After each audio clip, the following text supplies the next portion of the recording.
the experts are starting to predict the Chicago Bears win and loss records for the 2023 season. We're going to break that down. Plus, the Commanders say they are not shopping Chase Young. We're talking about that as well. And we're going to break down 7 Bears players that could potentially lose their starting job to rookies. We're going to break all that down and more right after this. You are now tuned in to Chicago Bears Central, your number one place for all Chicago Bears news and content. All right, Bears fans, welcome to another episode of Chicago Bears Central, your number one spot for everything Chicago Bears related. If you want to follow me, you can do so right off the top at CEO Haize. That's CEO Haize. If you want to follow the podcast, you can do so at Chi Bears Central.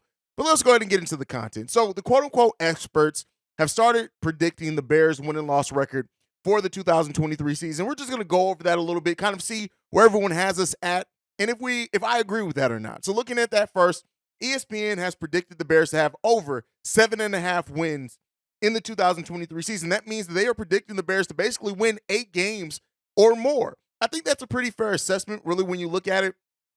When you look at, the Mike Clay, who did the predictions, he actually said that the Bears are his favorite team to bet on to win the division, which is crazy to think of. And, I will say this, the division is more open than I think some people would have you believe, but I don't think it's either as open as some Bears fans would hope.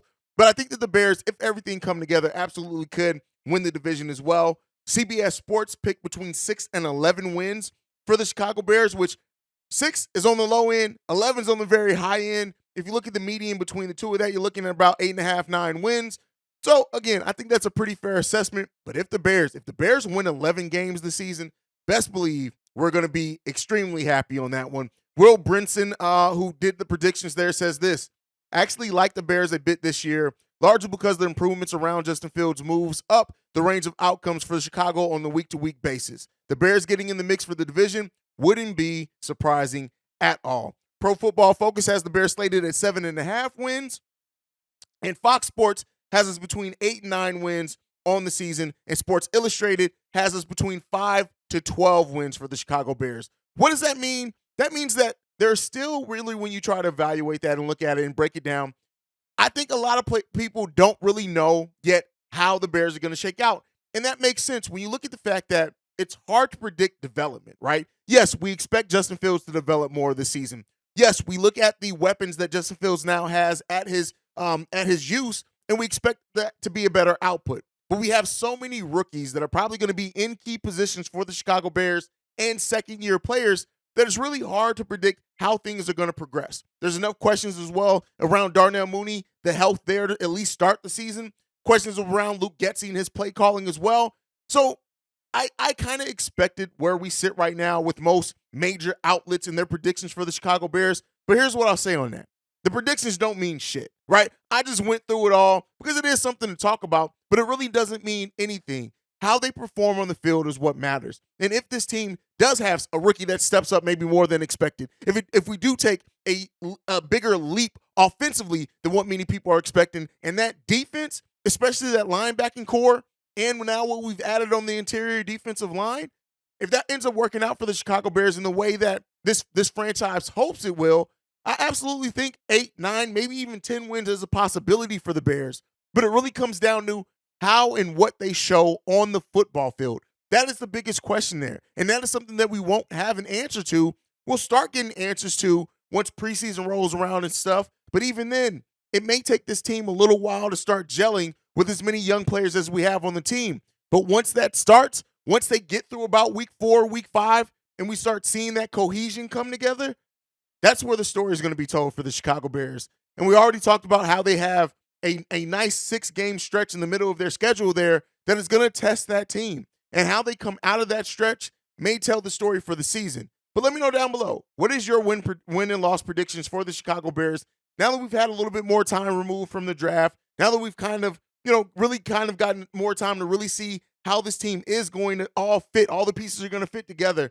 Let me know what your guys' win-loss prediction is. Now, one of the players that we, and as Bears fans, have really been discussed is that the Bears could go after and get for that edge position that, Ryan Poles has said they may still try to do something on, is Chase Young. Well, it came out now. They said that they are not planning on making Chase Young available as far as shopping Chase Young. Now, they did say this, that if a team put together an enticing offer, they may listen, but it doesn't sound like he's going to be available right now. So, this could be absolute posturing. This could be something to try to get more out of a team that could potentially make a call about Chase Young. I like to think a lot of times where there's a lot of smoke, there's at least a little bit of fire at least. And there's been a lot of smoke around the potential of the Commanders trading Chase Young. But I don't think they're just going to give him away. And so that initial prediction or thought that we had that maybe Chase Young could be gotten for a third overall pick, when you hear things like that, it starts changing your mindset on that. But again, if the Bears do decide to do something on the edge position, I would really like to see them go after a free agent more so than give up future assets, unless it's a low-risk asset.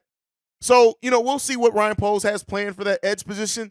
I still do think it's going to be addressed in some shape, form, or fashion before the season starts, but it may not be the level of a deal or a player like Chase Young. There is still absolutely some great potential edges out there. Well, great may be too strong of a word, but there are some really quality edges out there available for the Chicago Bears potentially that they can go after and try to get. And so, we'll see if that is really a position that Ryan Poles wants to address in a big, meaningful way before the season starts.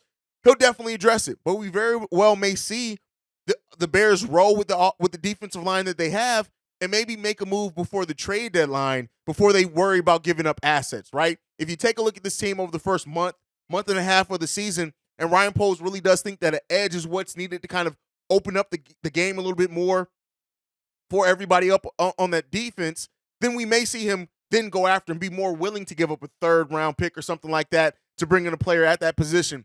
But I just don't know if Ryan Poles is going to necessarily be inclined to make a big deal like that before he really gets a chance to see the development that some of these players have made and that help with that interior defensive line improving as well.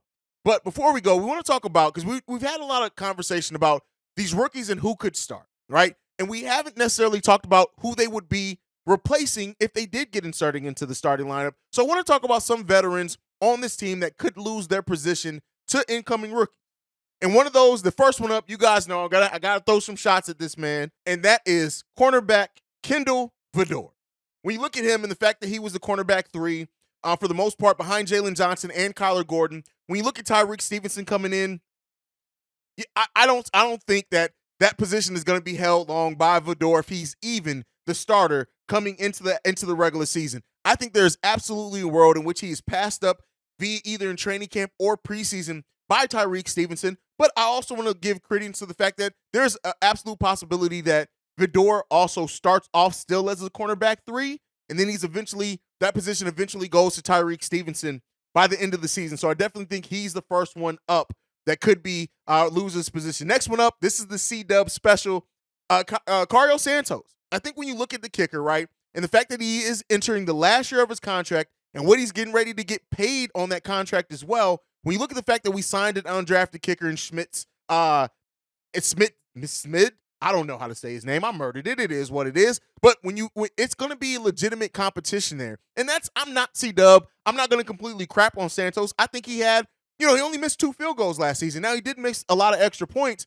But again, as we know with Ryan Poles, if he thinks he can get more value out of a position by paying less, but still getting a quality player, he's not going to hesitate to do that. And because we drafted, we signed an undrafted kicker, the writing may be on the wall that he could potentially lose that position. And everything that I've read about Smith as well is that he has a cannon for a leg, whatever you want to use for that direct thing, and he has a super high ceiling, and he could be a long-term play for the Chicago Bears. So Santos may be on his way out. Now, again, that doesn't mean necessarily cut, which could be the Bears could save $4 million by cutting him, but it could mean that he is not the starter by the end of the season. Next one up, that is the running back position, right? And we still don't even know who's going to be the starter there. But we all know coming into this, Roschon Johnson, and shout out to his Bijan Robinson, who said that he called Roschon Johnson a god, right? That's what he said. That's how highly he holds Roschon Johnson is. And I tell you what,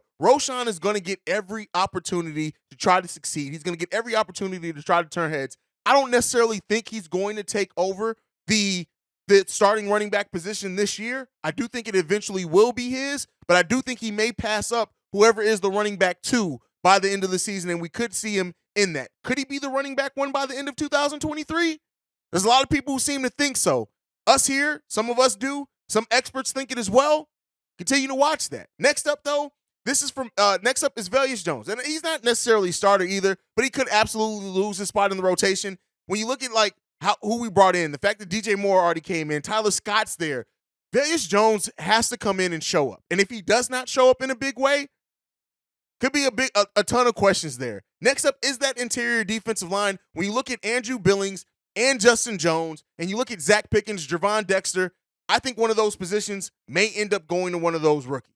Now, Andrew Billings, the fact that we just brought him in and signed him, he was a key free agent signing for us, but he was bad against the run last season. And when you look at, we were bad against the run last season. He is a dominant run stopper as well. He's very solid in there. He could be key to our interior defense. But when you look at Justin Jones, even though he was our best defensive lineman on that interior last season, the fact of the matter is we may have our long-term answer at the 3 tech, so he may be losing that position as well. So those are some players. That list came from Bearswire as well. Very solid list, I think. Let me know if you agree or disagree with anybody's name on that list also. But that's it. That's our time for today. Thank you so much for tuning in to another episode of Chicago Bear Central. Make sure you're following the show at Chi Bear Central on every social media platform. You can also send us any feedback, questions, comments, concerns, chicagobearcentral@gmail.com. And then lastly, if you want to leave a text message and our voicemail, the number to do so, 773-242-9336. We are the #1 spot for everything Chicago Bears related because of you guys. And like I like to end every episode on, bear down. Love you guys. Peace, y'all. This has been a presentation of the Break Media.